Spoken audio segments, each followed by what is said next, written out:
Independence day जहाँ India के लिए जश्न मनाने वाली बात थी, वहीं दूसरी तरफ बंटवारा हुआ था देश का, इंडिया और Pakistan. Between August 1947 and March 1948, 4.5 million Hindus and Sikhs are forced to migrate from Pakistan to India. 6 million Muslims must move in the opposite direction. 10 million people are displaced in the partition of India. 1 million are dead. लेकिन यह partition हुआ क्यों था? क्या वजह थी इसके पीछे? आइए यह समझने की कोशिश करते हैं आज के इस स्पेशल वीडियो में। देश का पार्टीशन हुआ था 14 अगस्त 1947 को, लेकिन पार्टीशन करने का डिसीजन कई महीने पहले लिया जा चुका था। जैसे कि 18 जुलाई को किंग ऑफ ब्रिटेन ने पार्टीशन प्लान को अप्रूव किया था, जब इन्होंने इंडियन इंडिपेंडेंस प्लान को अप्रूव किया था। इससे पहले 1 जुलाई को ब्रिटिश पार्लियामेंट में इंडियन इंडिपेंडेंस प्लान का अप्रूव किया था। लेकिन इससे पहले भी 3 जून 1947 को लुईस माउंटबेटन ने पार्टीशन करने का प्लान रेडियो पर अनाउंस कर दिया था। इसे माउंटबेटन प्लान कहा जाता है। My first course in all my discussions was therefore to urge the political leaders to accept unreservedly the cabinet mission plan of May 16, 1946. To my great regret, it has been impossible to obtain agreement to live against their will under a government of which another community has a majority, and the only alternative to coercion is Until the very end, बस 2 ही leader बचे थे जो कि partition के complete against. एक थे महात्मा गांधी और दूसरे थे खान अब्दुल गफर खान। बाकी कांग्रेस लीडर जैसे कि सरदार पटेल और जवाहरलाल नेहरू ने पार्टीशन का प्लान 3 जून को ही एक्सेप्ट कर लिया। British government's final decision as to how power was to be transferred from British to Indian hands.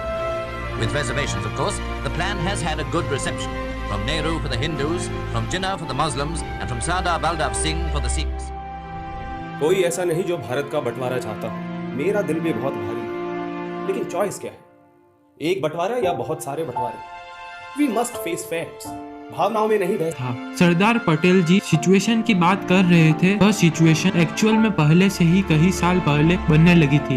यही रीजन था कि गांधी जी मिलते हैं माउंटबेटन से 1 अप्रैल 1947 को डेस्परेटली कोशिश करते हैं पार्टीशन को अवॉइड करने की। गांधी जी इतने डेस्परेट थे पार्टीशन को लेकर कि उन्होंने प्राइम मिनिस्टर की पोस्ट ऑफर कर दी जिन्ना को। पाटिल गए नेहरू के पास। नेहरू ने कहा मुझे कोई दिक्कत नहीं है इससे, लेकिन यह चीज ऑलरेडी ऑफर करी जा चुकी है जिन्ना को, और जिन्ना पहले से ही इसे रिजेक्ट कर चुके हैं। और जब फिर से यह ऑफर किया गया जिन्ना को, तो जिन्ना ने फिर से इसे रिजेक्ट कर दिया। जिन्ना ने कहा आजाद भारत को लेकर मिस्टर गांधी का जो विचार है वह हमसे अलग है, बुनियादी तौर पर अलग है। यह सब छोड़कर हम कहानी को एकदम शुरुआत से शुरू करते हैं। कुछ लोगों को लगता है कि पार्टीशन की जड़ शुरू हुई थी कि हिंदू और मुस्लिम कभी साथ रह नहीं सकते। हिंदू और मुस्लिम का कल्चर एक दूसरे से इतना अलग था कि वे हिस्टोरिकली एक दूसरे के साथ कभी रह ही नहीं पाए थे। जो लोग इसे मानते हैं डिस्परेटली कि जो मुस्लिम राजा है वह बुरे राजा है और जो हिंदू राजा है वह हमेशा अच्छे राजा होते हैं।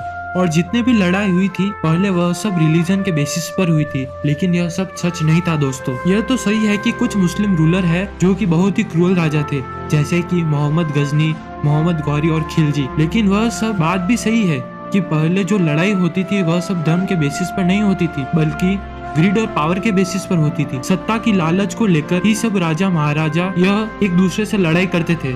इस बात को प्रूव करने के लिए कई एविडेंसेस है। मुस्लिम राजा एक दूसरे राजा के साथ लड़ाई कर रहे थे, जैसे कि बाबर और इब्राहिम लोदी के बैटल ऑफ पानीपत में दोनों मुस्लिम ही थे। एंड बैटल ऑफ पठान 1790 में हुई थी, वह भी राजपूत और मराठा के बीच में हुई थी। Similarly famous battle of Haldi Ghati हुई थी 1576 में, जो कि मुगलों और राजपूतों के बीच में हुई थी। ऊपर से देखकर लगेगा कि यह रिलीजियस लड़ाई थी हिंदू और मुस्लिम के बीच में, लेकिन अकबर के आर्मी जनरल राजा मान सिंह और दूसरी तरफ महाराणा प्रताप के एक जनरल थे हकीम खान सूर, जो कि शेर शाह सूरी के एक डिसेंडेंट थे। साथ ही साथ एक तरफ रिलीजियस फैनेटिक महाराजा देखने को मिले हैं औरंगजेब जैसे, वही दूसरी तरफ हमें कई सेक्युलर महाराजा भी देखने को मिले हैं, जैसे कि अकबर, कृष्णदेव राय, दारा सिकोही और शिवाजी जैसे। चलो राजाओं और महाराजाओं की बात एक तरफ हो गई, आम जनता का क्या? उस समय एक सूफी पोएट है हजरत मीर खुसरो, 1200 के टाइम यह पैदा हुए थे। आज से करीब 800 साल पहले इन्होंने होली के बारे में यह लिखा। आज रंग है ये माँ, रंग है अरे अल्लाह तू है हर मेरे महबूब के घर, रंग है आज रंग है।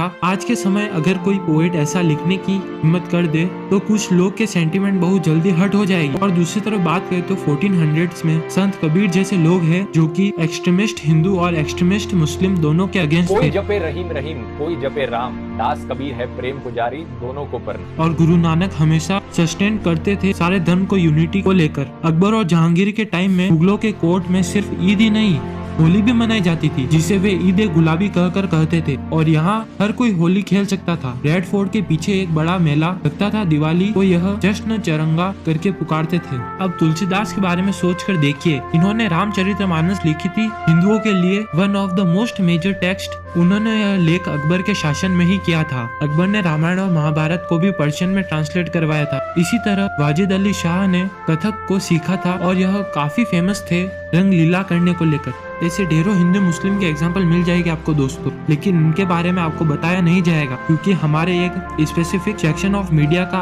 और कुछ पॉलिटिशियन पार्टी का धंधा इसी से चलता है कि हिंदू और मुस्लिम के बीच में नफरत बढ़ाई जाए। एनीवेज हमारी कहानी में आगे बढ़ते हैं। सारे एग्जाम्पल लिस्ट करने में घंटों लग जाएंगे, तो हम आते हैं सीधा रिवोल्ट ऑफ 1957 पर। एक और बढ़िया एग्जाम्पल था हिंदू और मुस्लिम को लेकर, जब वॉर में हिंदू राजा और मुस्लिम राजाओं ने साथ मिलकर फाइट किया था कंपनी रूल्स के अगेंस्ट। रानी लक्ष्मीबाई, तात्या टोपे, नाना साहब, बेगम हसरत महल, कुंवर सिंह, भक्त खान, इन सब बहादुर शाह जफर को अपना कमांडर एक्सेप्ट किया था। रिवोल्ट ऑफ 1857 के बाद कंपनी का रूल खत्म हुआ और ब्रिटिश राज की शुरुआत हुई। लेकिन इस रिवोल्ट के बाद ब्रिटिश काफी डर गए थे और उन्हें खतरा था कि ऐसे और भी रिवॉल्यूशंस होगी तो उनका राज जल्दी खत्म हो जाए। इसलिए ब्रिटिश राज ने अपनी फेमस डिवाइड एंड रूल की पॉलिसी अपनाई। उस समय इंडियंस में क्वालिटी काफी ज्यादा मौजूद थी। ब्रिटिश की डिवाइड एंड रूल पॉलिसी को समझने के लिए हमें इंडियन कांग्रेस की बुनियाद पर जाना होगा।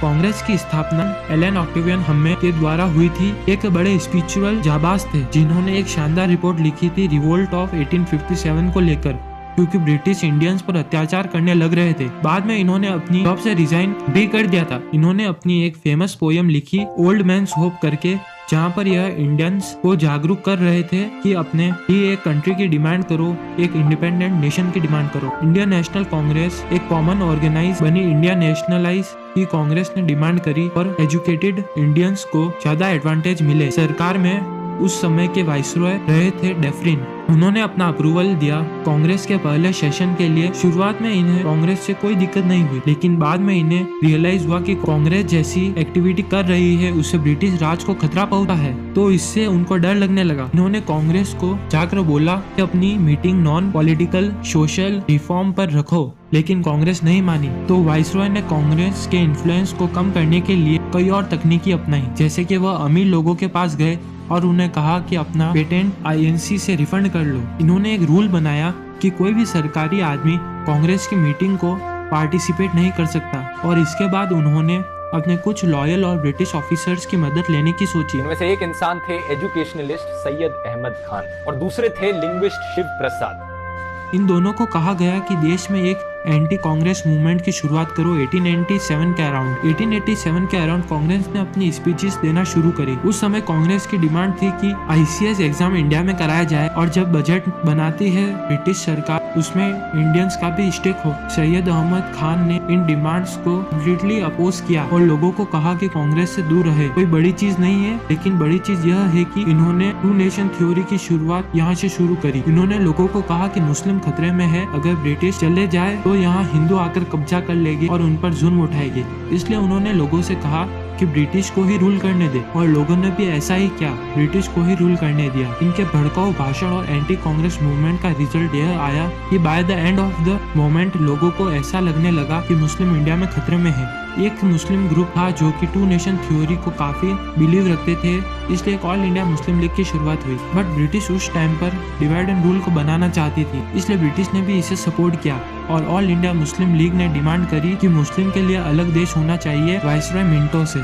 इसके कांग्रेस सख्त खिलाफ थी और इसमें कांग्रेस के लीडर मोहम्मद अली जिन्ना भी इसका सपोर्ट कर रहे थे। वही जिन्ना जो बाद में जाकर पार्टीशन को सपोर्ट करते हैं, लेकिन इस समय जिन्ना सेपरेट इलेक्टोरेट के कंप्लीट खिलाफ है। उनका मानना था कि देश 2 हिस्सों में बढ़ जाएगा। इस पॉइंट ऑफ टाइम पर सरोजिनी नायडू जैसे लोग जिन्ना को बड़ा एम्बेसडर मानते थे हिंदू मुस्लिम यूनिटी का भी, लेकिन यहाँ पर डिवाइड एंड रूल पॉलिसी का एक और नया गेम किया। इन्होंने सेपरेट इलेक्टोरेट को अप्रूव कर दिया। सेपरेट इलेक्टोरेट का मतलब था कि कुछ ऐसी सीटें होगी सरकार में जहाँ पर सिर्फ मुस्लिम लोग ही खड़े हो सकते हैं और सिर्फ मुस्लिम लोग ही उनके लिए वोट डाल सकते हैं। ब्रिटिश राज ने यह किया कि इंडियन काउंसिल एक्ट के द्वारा इसे मॉर्लेमेंटो रिफॉर्म्स कहकर भी बुलाया जाता है, लेकिन ब्रिटिश यहाँ पर रुके नहीं। इसके बाद इंडियन काउंसिल का ब्रिटिश 1919 एक्ट पास किया गया। बाद में सेम रिपोर्ट्स दी गई सिक्स यूरोपियंस और एंग्लो इंडियंस को, और इनकी डिवाइड एंड रूल पॉलिसी भी बरकरार रही और दरारें बढ़ती गई हिंदू और मुस्लिम के बीच में। इससे हुआ क्या कि हिंदुओं का एक अलग सेक्शन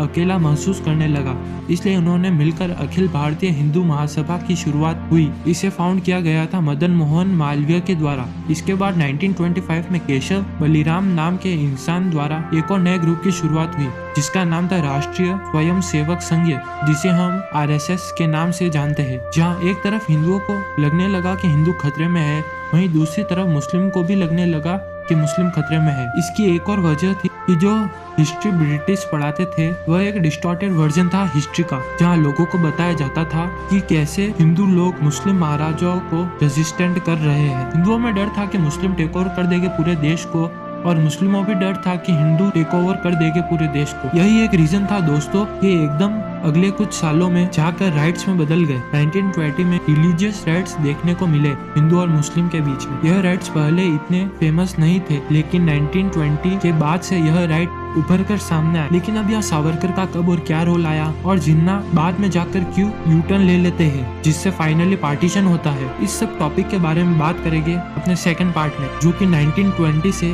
1950 के बीच का समय होगा। तो दोस्तों आज की वीडियो में इतना ही। इस वीडियो को लाइक कर चैनल को सब्सक्राइब, इसके बेल आइकन को दबा दीजिएगा और हमें सपोर्ट करते रहिएगा।